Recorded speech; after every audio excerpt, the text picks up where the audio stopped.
Historical events of modern agriculture. 1871 में joint department of revenue, agriculture and commerce का establishment हो जाता है। 1874 में फिर क्या होता है कि बिहार में एक सीवियर फेमाइन आता है। 1875 में IMD का गठन हो जाता है। 1876 में मद्रास और बॉम्बे प्रेसिडेंसी में भी एक फेमाइन आता है। 1877 में पंजाब सेंट्रल प्रोविंस में भी फेमाइन आता है, जिसके कारण 10 लाख आदमी मर जाते हैं। 1880 में फेमाइन कमीशन को अपॉइंट किया जाता है। 1882 में वेटरनरी कॉलेज एस्टेब्लिश किया गया, जो कि लाहौर में है और अभी पाकिस्तान में है ये। 1891 में doctor J.A. Voelcker's report on improvement of Indian agriculture. 1899 से 1900 के बीच सीवियर फेमाइन आता है, जिसको कि छप्पनिया काल भी बोलते हैं। 1906 में फॉरेस्ट रिसर्च इंस्टीट्यूट का एस्टेब्लिशमेंट होता है, जो कि देहरादून में स्थित है।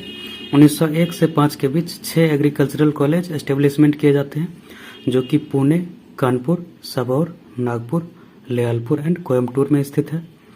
1901 में फर्स्ट इरिगेशन कमीशन को अपॉइंट किया जाता है। 1901 में ही फर्स्ट एंटोमोलॉजिस्ट आते हैं, जिनका नाम है न्यू नेल्डे नाइस वैली।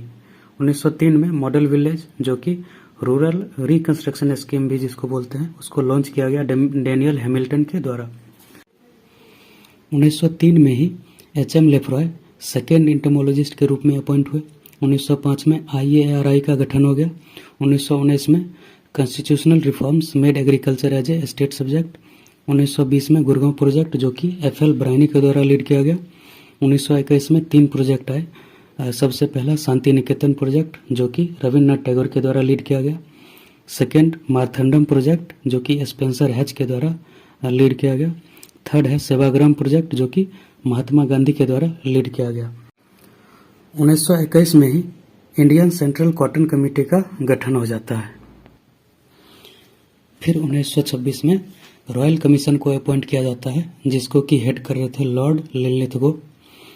1928 में रॉयल कमीशन अपना रिपोर्ट सबमिट करता है। 1929 में imperial council of agricultural research का एस्टेब्लिशमेंट हो जाता है न्यू दिल्ली में। 1931 में इंडियन सेंट्रल लैक कमेटी का गठन होता है।